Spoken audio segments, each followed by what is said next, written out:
Hello YouTube, this is Remington H. Doing a video on a eBay purchase I made recently. This is a Kenwood TS-530s, if I remember correctly.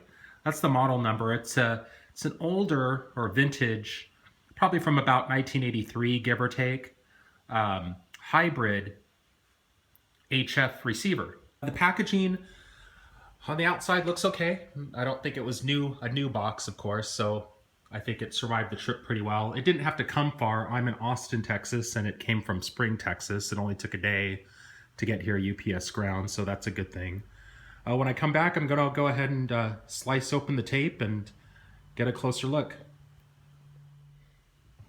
Okay, I'm gonna go ahead and use my trusty box cutter here and try to carefully cut the tape, hopefully not damaging anything inside.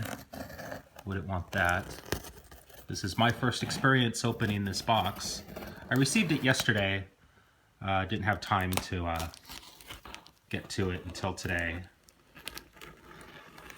Also later on I'll show some of my endeavors with setting up an HF antenna in a antenna restricted development.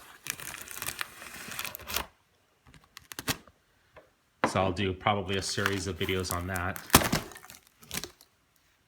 Okay. It's very important that the seller does a good job of packaging. He said he would package it well in the eBay listing. Really should be double boxed. Next time I make a purchase like this, I'm going to request the item be double boxed, and I'll probably even offer to pay more for shipping if the charge for shipping is reasonable. Double boxed, and looks like it's in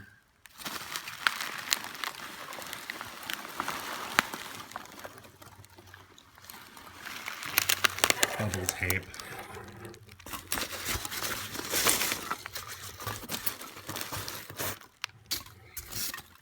This is always a mess. Got some styrofoam here. Have to do this one-handed, unfortunately. There it is. I'm not going to be able to take this out of the box with one hand, so I'm going to go ahead and make a cut here, and I'll have this item in the packaging on the coffee table. Okay, here it is. The radio was advertised as beautiful condition. I sent the seller a question about that. He said it was working in the previous installation in the shack, and that it's advertised as a beautiful radio. I told him that at the price I was willing to pay, I was expecting, grade A quality aesthetically and a fully functioning radio. And he said, well, I can't make any guarantees because, it's a 35-year-old rig. And that was a little vague. I understand you don't want to place any warranty on it, of course. Okay.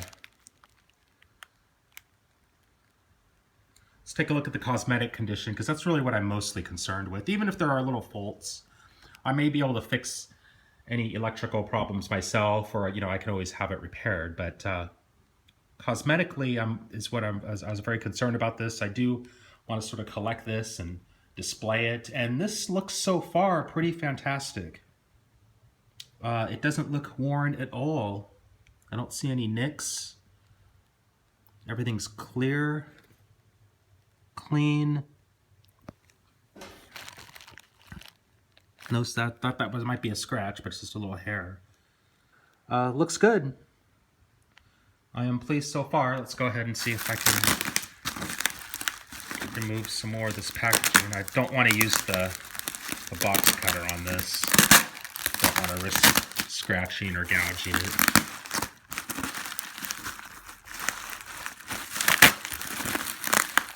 The seller had pretty good ratings.